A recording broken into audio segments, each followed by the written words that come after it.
Era una España diferente. El año 1992 había sido mágico.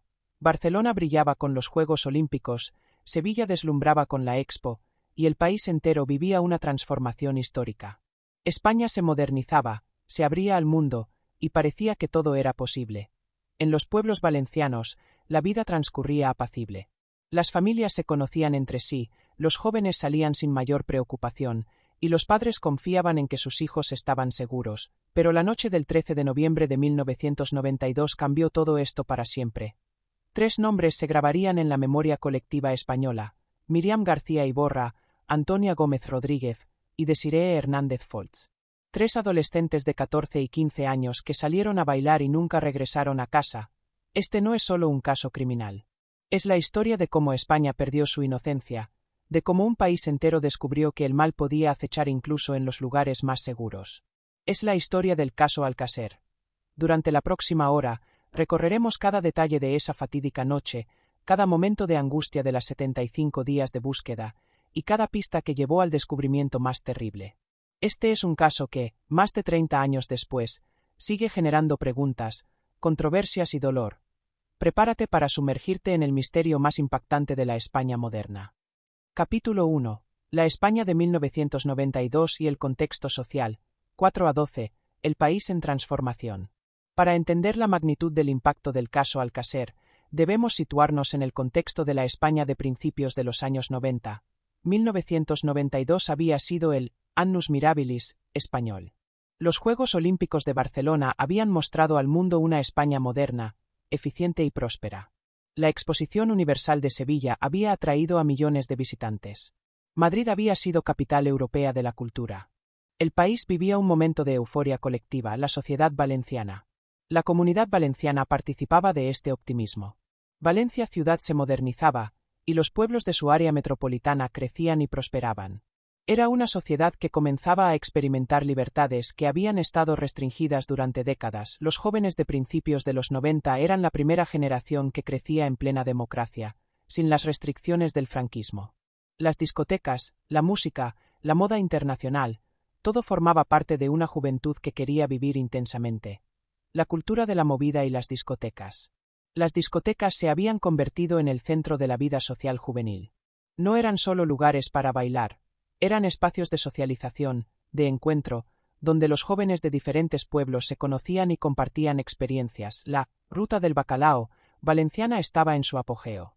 Aunque Cule, la discoteca donde fueron vistas por última vez las chicas, no formaba parte del circuito más hardcore, sí era representativa de estos espacios donde la juventud se reunía los fines de semana, la confianza social. Quizás lo más importante para entender este caso es comprender el nivel de confianza social que existía entonces. Los padres dejaban salir a sus hijas adolescentes con una tranquilidad que hoy nos puede parecer ingenua, pero que entonces era normal. Los pueblos como Alcacer eran comunidades donde todos se conocían.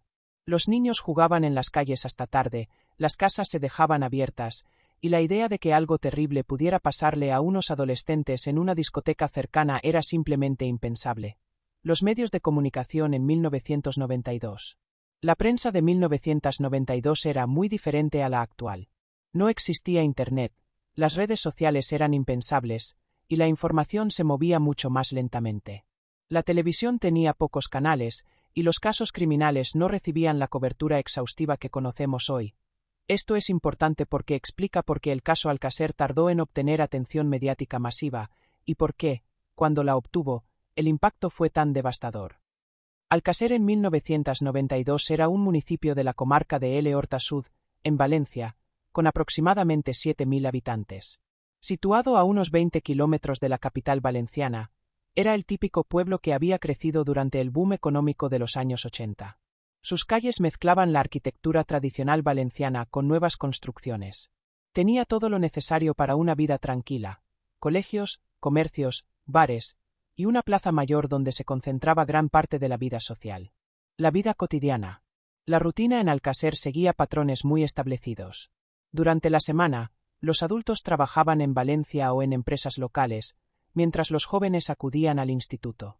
Los fines de semana, las familias se reunían, los bares se llenaban, y los adolescentes planeaban sus salidas. Era común que los jóvenes se movieran entre pueblos cercanos para ir a discotecas o fiestas. Picassent, Torrent, Catarroja, todos formaban parte de un circuito juvenil que se conocía bien y en el que los padres confiaban. Las familias protagonistas. La familia García, Miriam. Los padres de Miriam regentaban un pequeño comercio en el centro del pueblo. Miriam era la menor de varios hermanos, conocida por su carácter alegre y extrovertido. Era una estudiante aplicada que tenía planes de continuar sus estudios después del instituto. Su madre, Neusa García, era una mujer trabajadora que dividía su tiempo entre el negocio familiar y el cuidado de sus hijos. Su padre era un hombre reservado pero cariñoso, que confiaba plenamente en su hija. La familia Gómez, Toñi. Antonia venía de una familia trabajadora. Su padre trabajaba en una fábrica cercana, y su madre se dedicaba principalmente al hogar, aunque ocasionalmente ayudaba en trabajos de temporada. Toñi era conocida en el pueblo por ser la más responsable de su grupo de amigas. A menudo cuidaba de hermanos menores y ayudaba con las tareas domésticas. Los fines de semana trabajaba ocasionalmente para ayudar a la economía familiar. La familia Hernández, Desiree. Desiree provenía de una familia que había llegado a Alcacer relativamente recientemente. Su padre trabajaba en la construcción, y su madre como empleada doméstica en casas de Valencia. Era una chica soñadora que había expresado su deseo de ser profesora. Le gustaba leer y a menudo hablaba de viajar y conocer mundo cuando fuera mayor. La amistad entre las tres. Miriam, Toñi y Desiree se habían conocido en el instituto y habían desarrollado una amistad sólida. Eran inseparables, compartían confidencias, y soñaban juntas sobre su futuro. Las tres representaban tipos de personalidad complementarios. Miriam era la líder carismática, Toñi la protectora responsable, y Desiree la soñadora aventurera. Esta combinación las había convertido en un trío muy unido. El contexto social del grupo. Como la mayoría de adolescentes de su edad, las tres chicas estaban inmersas en la cultura pop de principios de los 90. Escuchaban música internacional, seguían las modas, y soñaban con experiencias que consideraban sofisticadas y adultas. Sus planes de futuro eran típicos de su generación: terminar los estudios, quizás ir a la universidad, encontrar trabajo, formar una familia. Planes sencillos y normales que nunca pudieron cumplir. Miriam era la más joven del grupo, pero también la más extrovertida. Nacida el 15 de abril de 1978, había cumplido 14 años pocos meses antes de la tragedia. Personalidad y carácter. Conocida por su sonrisa contagiosa y su capacidad para animar cualquier situación, Miriam era popular entre sus compañeros de clase. Los profesores la recuerdan como una estudiante alegre, aunque a veces algo traviesa. Era la típica adolescente de su época. Le gustaba la música dance que sonaba en las discotecas, coleccionaba pósters de cantantes famosos, y pasaba horas hablando por teléfono con sus amigas sobre chicos, ropa y planes de futuro. Vida familiar. En casa, Miriam era la pequeña de la familia, lo que le daba ciertos privilegios pero también algunas restricciones. Sus padres la cuidaban especialmente, quizás porque era la más joven y la más aventurera. Le gustaba ayudar en el negocio familiar los fines de semana, donde desarrolló habilidades sociales que la hacían muy querida por los clientes habituales. Sueños y aspiraciones. Miriam había expresado interés en estudiar algo relacionado con el turismo o las relaciones públicas. Le fascinaba la idea de viajar y conocer gente de otros países. Su papel en el grupo. En el trío de amigas, Miriam solía ser quien proponía los planes más atrevidos. Era la que sugería ir a discotecas un poco más lejanas, la que convencía a las otras para quedarse un poco más tarde, la que siempre quería vivir nuevas experiencias. Antonia, Toñi, Gómez Rodríguez, 15 años. Toñi, nacida el 22 de agosto de 1977, era la mayor del grupo y a menudo actuaba como tal. Su carácter protector y su sentido de la responsabilidad la convertían en la madre del grupo. Personalidad y carácter. Era una chica seria pero cariñosa, conocida por su lealtad hacia sus amigas y su familia. Los que la conocían la describen como alguien en quien se podía confiar completamente. A diferencia de sus amigas, Toñi había demostrado desde pequeña un sentido práctico de la vida. Entendía las limitaciones económicas de su familia y no pedía caprichos innecesarios. Responsabilidades familiares. Toñi ayudaba significativamente en casa. Cuidaba de sus hermanos menores cuando sus padres trabajaban, y durante las vacaciones escolares a menudo encontraba pequeños trabajos para contribuir a la economía familiar. Esta responsabilidad temprana la había hecho madurar antes que muchas chicas de su edad, lo que paradójicamente la hacía más consciente de los riesgos y más cuidadosa en sus decisiones. Estudios y futuro. Era una estudiante aplicada que tenía claro que quería terminar sus estudios para conseguir un buen trabajo. Había expresado interés en trabajar en una oficina o tal vez estudiar administrativo. Su papel protector. En el grupo, Toñi era quien solía poner los límites. Era la que recordaba la hora de volver a casa, la que llevaba dinero extra por si había emergencias, la que se aseguraba de que todas estuvieran bien durante las salidas. Esta característica hace particularmente impactante su desaparición, ya que era precisamente ella quien solía cuidar que nada malo les pasara. Desiree Hernández Folch, 14 años. Desiree, nacida el 3 de octubre de 1978, era la soñadora del grupo. Su nombre, que significa deseada en francés, parecía predestinarla a una vida llena de aspiraciones y esperanzas. Personalidad y carácter. Era una chica sensible e imaginativa, conocida por su capacidad para ver lo bueno en las personas y las situaciones. Le gustaba leer, especialmente novelas románticas y libros de aventuras. Tenía una personalidad más introvertida que sus amigas, pero cuando estaba con ellas se transformaba y se volvía más aventurera y divertida. Aspiraciones académicas. Desiree había expresado claramente su deseo de ser profesora. Le gustaba explicar cosas a otros niños y había demostrado paciencia y habilidad para la enseñanza. Sus profesores la recuerdan como una estudiante consciente y aplicada, que siempre entregaba sus trabajos a tiempo y se preocupaba por entender realmente las materias. Vida familiar. Al ser su familia relativamente nueva en Alcácer, Desiree había encontrado en Miriam y Toñi no solo amigas, sino casi hermanas que la habían ayudado a integrarse completamente en el pueblo. Sus padres trabajaban duro para dar a sus hijos las oportunidades que ellos no habían tenido, y Desiree era consciente de este sacrificio. Su rol en el grupo. Desiree aportaba al grupo una perspectiva más reflexiva. Era quien hacía preguntas profundas, quien se preocupaba por el bienestar emocional de sus amigas, quien recordaba cumpleaños y fechas importantes. La conexión especial entre las tres. Lo que hacía especial a este grupo era cómo sus personalidades se complementaban perfectamente. Miriam aportaba energía y aventura, Toñi proporcionaba seguridad y sentido común, y Desiree añadía profundidad emocional y reflexión. Eran, en palabras de sus familiares, como hermanas que se habían elegido mutuamente. Esta conexión profunda hace aún más trágico lo que les pasó, porque murieron juntas como habían vivido sus últimos años, unidas e inseparables. El viernes 13 de noviembre de 1992 comenzó como cualquier otro viernes para las tres amigas. Era el final de una semana de clases, y como cualquier adolescente, estaban emocionadas por el fin de semana que se avecinaba. Las conversaciones previas. Durante la semana, las tres habían estado planeando ir a la discoteca Cool de Picassent. No era la primera vez que iban a esa discoteca, pero sí era la primera vez que planeaban quedarse tan tarde sin supervisión adulta directa. Los engaños familiares. Como muchos adolescentes han hecho a lo largo de la historia, las tres chicas coordinaron una mentira que les permitiera tener más libertad. Miriam le dijo a su madre que dormiría en casa de Toñi después de salir. Toñi informó a sus padres que se quedaría a dormir en casa de Desiree. Desiree dijo en su casa que dormiría en casa de Miriam. Esta estrategia les daría toda la noche libre sin que sus padres se preocuparan por su ausencia hasta el día siguiente. La preparación. Durante la tarde, cada una se arregló en su casa.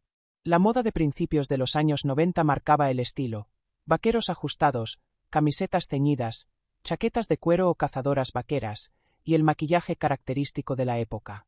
Cada una llevaba algo de dinero ahorrado para la entrada de la discoteca, algunas bebidas, y el transporte de vuelta. En total, no llevaban grandes cantidades, pero sí suficiente para una noche de diversión típica de adolescentes. El encuentro, 8:30. Las tres se encontraron en la Plaza Mayor de Alcácer alrededor de las 8:30. Varios vecinos las vieron juntas, arregladas y aparentemente emocionadas por la noche que tenían por delante. Testigos posteriores recordarían que las tres parecían estar de muy buen humor, riendo y hablando animadamente. No había nada en su comportamiento que sugiriera problemas o preocupaciones. El viaje a Picassent, 9 a 9:30.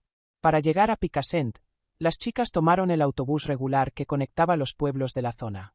Era un trayecto que conocían bien y que habían hecho otras veces. El conductor del autobús las recordaría después. Tres chicas jóvenes, bien vestidas, que charlaban y reían durante el trayecto. No interactuaron especialmente con otros pasajeros, pero tampoco había nada inusual en su comportamiento. Llegada a Cule, 9:30 a 10. La discoteca Cule estaba situada en las afueras de Picassent. Era un local conocido en la zona, frecuentado principalmente por jóvenes de entre 16 y 25 años, aunque la entrada para menores acompañados o con autorización parental era común en esa época. Descripción de la discoteca. Cule era una discoteca típica de principios de los años 90, luces de neón, música dance y house, una pista de baile central, varias barras, y espacios más tranquilos donde conversar. La decoración seguía la estética futurista característica de la época. Los fines de semana, especialmente los viernes, solía llenarse con jóvenes de toda la comarca. Era considerado un lugar seguro, familiar dentro de lo que cabía esperar de una discoteca juvenil. Las primeras horas en Cule, 10 a 2. Adaptación al ambiente. Una vez dentro, las tres amigas se adaptaron rápidamente al ambiente. Dejaron sus chaquetas en el guardarropa, pidieron sus primeras bebidas, y comenzaron a explorar el local. Como era habitual en ellas, se mantuvieron juntas durante las primeras horas. Bailaron en la pista principal, conversaron en las zonas más tranquilas, y observaron el ambiente que las rodeaba. Interacciones sociales. Durante estas primeras horas, las chicas interactuaron con diferentes personas. Saludaron a algunos conocidos de otros pueblos que también estaban allí. Conversaron con otros grupos de chicas de su edad. Recibieron invitaciones para bailar de varios chicos jóvenes. Testigos de estas horas. Múltiples testigos recordarían después haber visto a las tres chicas durante estas horas. Todos coincidirían en que parecían estar pasándolo bien, que no mostraban signos de malestar o preocupación, y que se comportaban como cualquier grupo de amigas en una discoteca. La madrugada, 2 a 6. Cambio en la dinámica. A medida que avanzaba la madrugada, la dinámica de la discoteca cambió. Llegó más gente, el ambiente se volvió más intenso, y las tres chicas comenzaron a interactuar con un círculo más amplio de personas. Nuevos contactos. Fue durante estas horas cuando las chicas entraron en contacto con personas que más tarde serían investigadas por la policía. Sin dar nombres específicos que podrían comprometer la investigación, sabemos que conversaron con varios jóvenes que no conocían previamente. Consumo de alcohol. Como era normal en la época y en este tipo de establecimientos, las chicas consumieron alcohol durante la noche. Los testigos coinciden en que su comportamiento no sugería un consumo excesivo, pero sí el típico de jóvenes que se estaban divirtiendo. Las últimas horas documentadas, 4 a 6. Preparación para la salida. Hacia las 4 de la madrugada, las chicas comenzaron a hablar sobre cómo volver a casa. El último autobús regular ya había pasado, por lo que necesitaban encontrar transporte alternativo. Varias personas las escucharon preguntando sobre opciones de transporte, taxis, coches compartidos, o la posibilidad de quedarse hasta que empezara el transporte público matutino. La decisión final. En algún momento entre las 5 y las 6 de la madrugada, las tres chicas tomaron la decisión que cambiaría sus vidas para siempre. Decidieron salir de la discoteca. Los últimos testigos. Los últimos testigos fiables las vieron salir juntas de Cule aproximadamente a las 6 de la madrugada del sábado, 14 de noviembre. Iban juntas, hablando entre ellas, aparentemente dirigiéndose hacia donde esperaban encontrar transporte de vuelta a Alcácer. El misterio comienza. A partir de este momento, comenzó el misterio que consumiría a España durante los siguientes meses. Miriam, Toñi y Desiree salieron de Cule, pero nunca llegaron a casa. Sábado 14 de noviembre, las primeras horas. La mañana tranquila. Durante las primeras horas del sábado 14, ninguna de las familias sospechaba que algo terrible había ocurrido. Cada familia creía que su hija estaba durmiendo en casa de una de las otras, recuperándose de la noche de fiesta. Los primeros indicios. Hacia el mediodía, comenzaron las primeras señales de alarma. La madre de Miriam llamó a casa de Toñi para preguntar cómo había ido la noche. Los padres de Toñi confirmaron que su hija no había llegado a casa. Al contactar con la familia de Desiree, descubrieron que ella tampoco estaba. La revelación del engaño. Cuando las tres familias se pusieron en contacto, descubrieron la mentira coordinada de sus hijas. Inicialmente, esto las tranquilizó parcialmente, pensando que quizás las chicas habían decidido quedarse en casa de alguna otra amiga o habían decidido prolongar su aventura. Las primeras búsquedas. Sin embargo, la preocupación comenzó a crecer cuando ninguna amiga sabía dónde estaban las tres chicas. No habían vuelto a casa para cambiarse de ropa. No habían contactado con sus familias de ninguna manera. Domingo 15 de noviembre, Crece la alarma. 24 horas de ausencia. Para el domingo por la mañana, las 3 chicas llevaban más de 24 horas sin dar señales de vida. Esto era completamente anormal en todas ellas, especialmente en Toñi, conocida por su responsabilidad. Primeras investigaciones familiares. Las familias comenzaron sus propias investigaciones. Contactaron con otros jóvenes que habían estado en Kule esa noche. Llamaron a hospitales de la zona por si había habido algún accidente. Recorrieron Picassent preguntando si alguien las había visto. Contacto con Kule. Los padres se dirigieron a la discoteca Kule para obtener información. Los responsables del local confirmaron que las 3 chicas habían estado allí, pero no tenían información sobre cómo habían salido o con quién. Lunes 16 de noviembre, la denuncia oficial. 72 horas críticas. Después de 72 horas sin noticias, las familias tomaron la decisión de presentar la denuncia oficial por desaparición. En esa época, la policía generalmente esperaba este tiempo antes de considerar una desaparición como posiblemente grave. Primera respuesta policial. La respuesta inicial de las autoridades fue la típica en casos de menores desaparecidos. Posibilidad de que se hubieran escapado voluntariamente. Sugerencia de que podrían estar con algún novio o amigo. Consejo de esperar un poco más antes de alarmarse excesivamente. Esta respuesta, que hoy nos puede parecer inadecuada, era la estándar en 1992. Los protocolos para menores desaparecidos no estaban tan desarrollados como actualmente. Primeras investigaciones oficiales. Interrogatorios en Kule. La policía comenzó a interrogar al personal de la discoteca y a otros clientes que habían estado allí esa noche. Emergió un cuadro de las últimas horas conocidas de las chicas, pero ninguna pista sólida sobre lo que había pasado después. Búsquedas en la zona. Se iniciaron búsquedas en los alrededores de Picassent, especialmente en el camino entre la discoteca y las paradas de transporte público. Estas primeras búsquedas no arrojaron resultados. Semana del 16 al 23 de noviembre, intensificación. Presión familiar. Las familias no se conformaron con esperar. Organizaron sus propias búsquedas, pegaron carteles, y comenzaron a contactar con medios de comunicación locales. Primeros avistamientos. Durante esta semana aparecieron los primeros supuestos avistamientos. Personas que creían haberlas visto en diferentes pueblos de la zona. Llamadas telefónicas de gente que pensaba tener información. Pistas que resultaron ser falsas alarmas. Medios de comunicación locales. La prensa valenciana comenzó a hacerse eco del caso. Los periódicos locales publicaron las fotos de las chicas y pidieron colaboración ciudadana. Finales de noviembre, el caso se extiende. Atención nacional. Hacia finales de noviembre, el caso comenzó a obtener atención a nivel nacional. La historia de las 3 adolescentes desaparecidas después de una noche de discoteca captó la atención de medios de todo el país. Ampliación de las búsquedas. Las búsquedas se extendieron a una zona mucho más amplia. Pueblos cercanos a Picassent. Carreteras y caminos secundarios. Áreas rurales donde podrían haberse refugiado o sido llevadas. Diciembre de 1992, el primer mes. Teorías iniciales. Después de un mes de investigaciones, la policía manejaba varias teorías. Fuga voluntaria, aunque cada vez menos probable. Accidente que las había incapacitado para volver. Posible secuestro o crimen. Impacto en las familias. El primer mes fue devastador para las familias. La incertidumbre, la falta de respuestas, y la creciente sospecha de que algo terrible había ocurrido comenzaron a pasar factura emocional y física. Enero de 1993, 2 meses de búsqueda. Rutina de la desesperación. Para enero, las familias habían desarrollado una rutina desesperada, búsquedas diarias, contacto constante con la policía, atención a cualquier pista o rumor que pudiera dar alguna esperanza. Preparación para lo peor.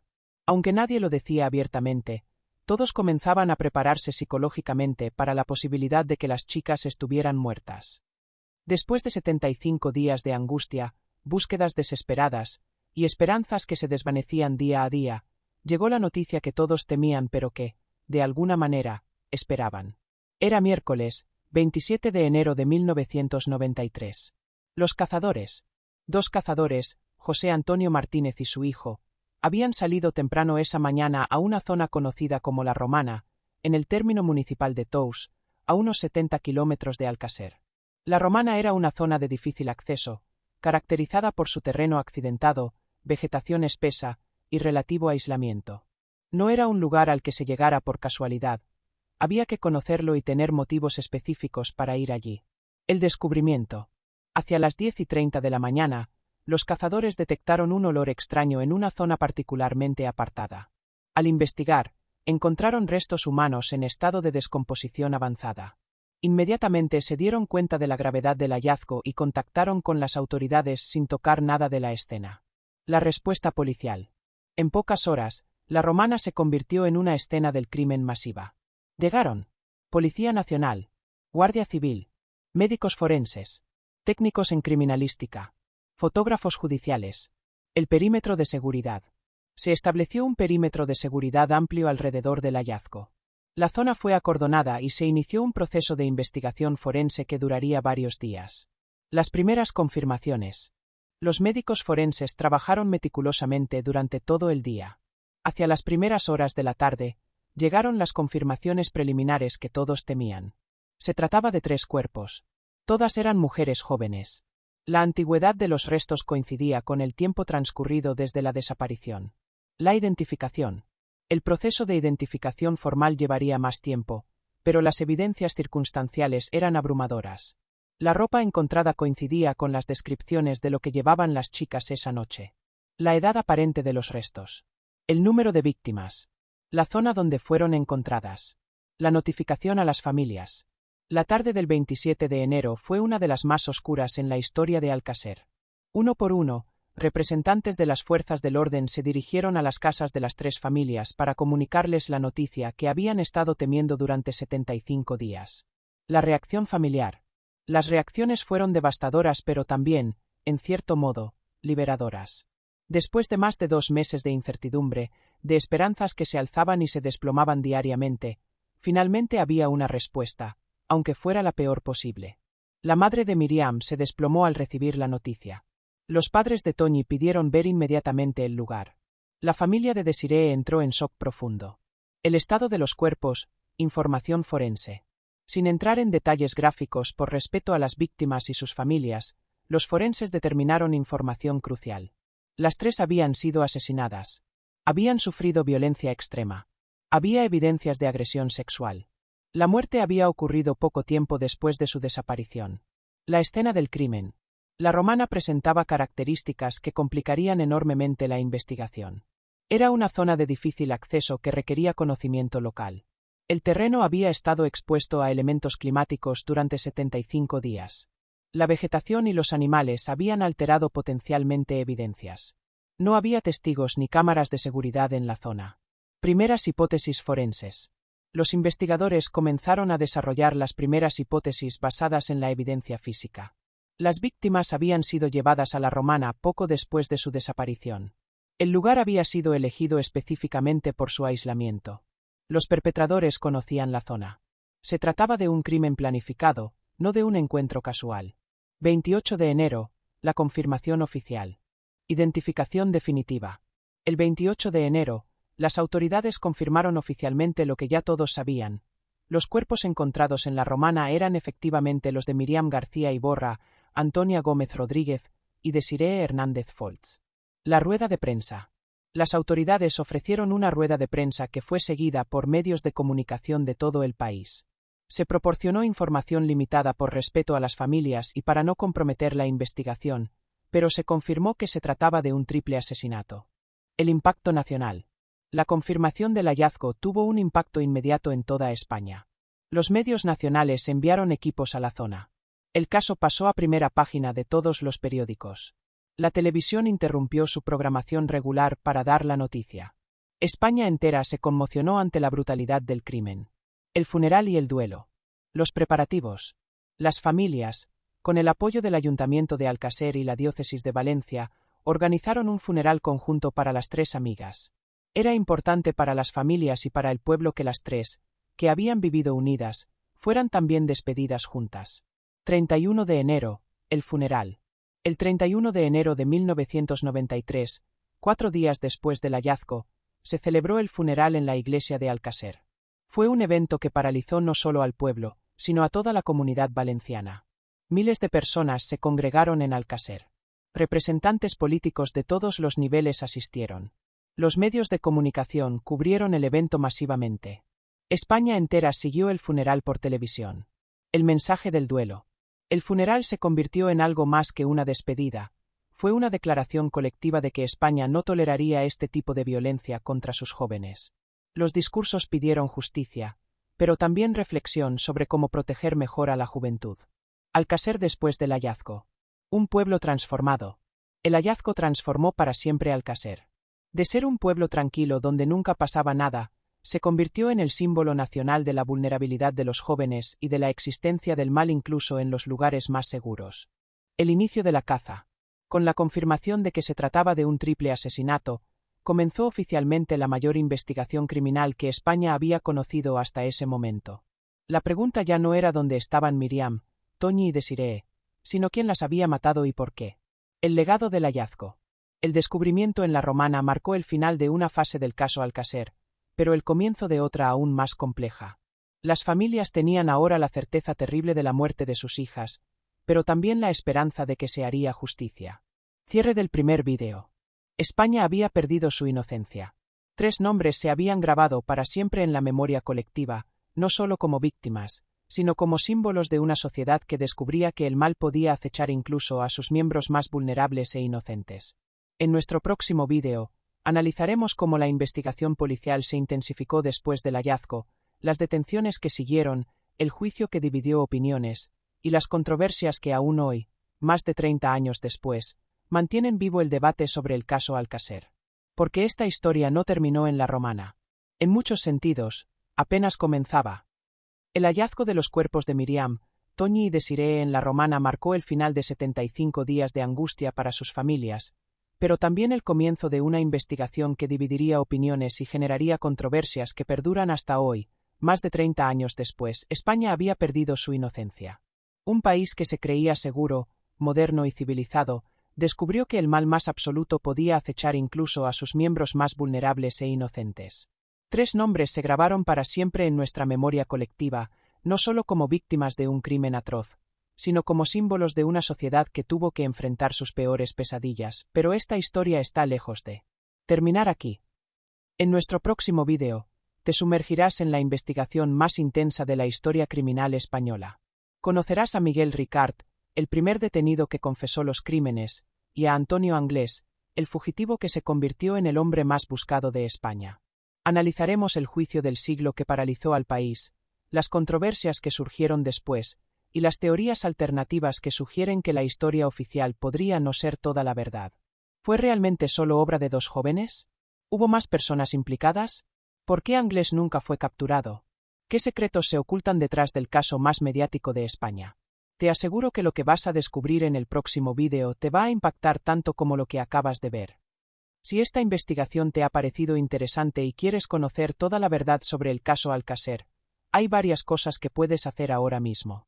Primero, dale like a este vídeo si crees que hemos tratado este caso con el respeto y la profundidad que merece. Cada like me ayuda a saber que este contenido te resulta valioso. Segundo, suscríbete al canal y activa la campanita de notificaciones, porque el próximo vídeo sobre la investigación y el juicio estará disponible muy pronto, y no te va a querer perder. Tercero, comparte este vídeo con alguien que crees que debería conocer esta historia. El caso Alcácer cambió España para siempre, y es importante que las nuevas generaciones entiendan lo que pasó. Y cuarto, déjame en los comentarios qué opinas sobre lo que acabas de ver. ¿Conocías todos estos detalles? ¿Qué aspecto te ha impactado más? ¿Tienes alguna teoría sobre lo que pudo pasar realmente esa noche? Leo todos los comentarios y me encanta conocer vuestra opinión sobre estos casos.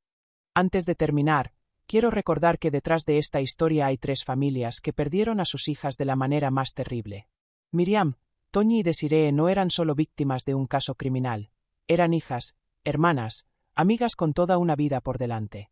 Mientras investigamos y analizamos este caso, nunca debemos olvidar que lo más importante es que se haga justicia por ellas y que su memoria sea honrada.